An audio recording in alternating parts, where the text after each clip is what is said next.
Shane TV here. So we touched on this video a few days ago. What's going on a couple weeks ago now.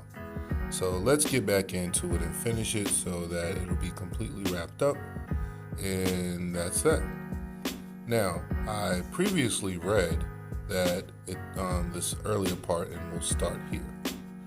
It's extraordinarily well documented how much of a disadvantage children from single mother households have over children whose parents remain together. But less well documented is how much of a disadvantage they have over single father households. For example, studies have found that children that from single mother households are 5 times more likely to commit suicide than children from both unbroken households and single father households. 9 times more likely to drop out of high school. 10 times more likely to abuse chemical substances. 14 times more likely to commit rape. 20 times more likely to end up in prison, and 32 times more likely to run away from home.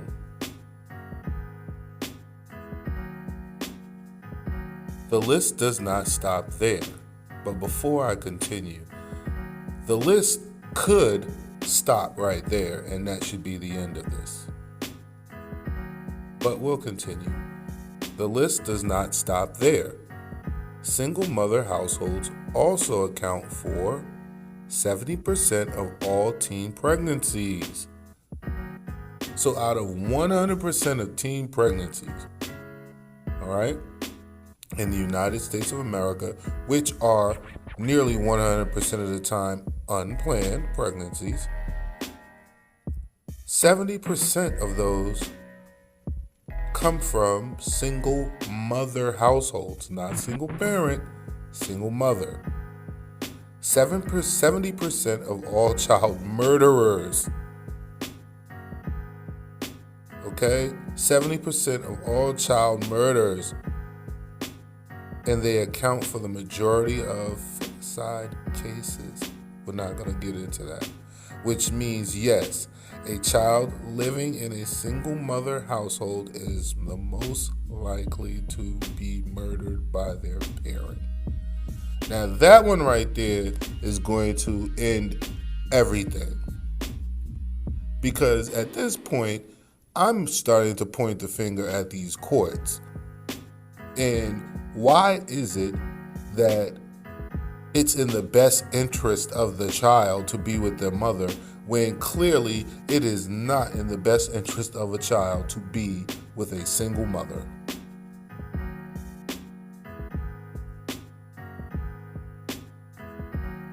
It is not in a child's best interest to be away from their father.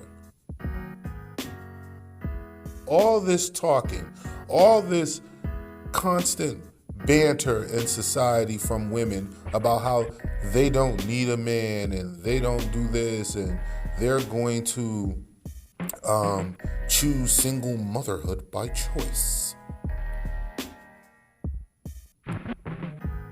With all this current information, you mean to tell me that it's still looked at in society in America as the best interest for the child is to be with the mother? Most at this point will probably think that the stepfather is the main killer, and reasons. However, studies have found this is to be false, and that step-parents are no more likely to kill children than their biological counterparts. This means inevitably that single mothers are on average the biggest killers of children. Some studies even show that mothers are the biggest killers of children overall.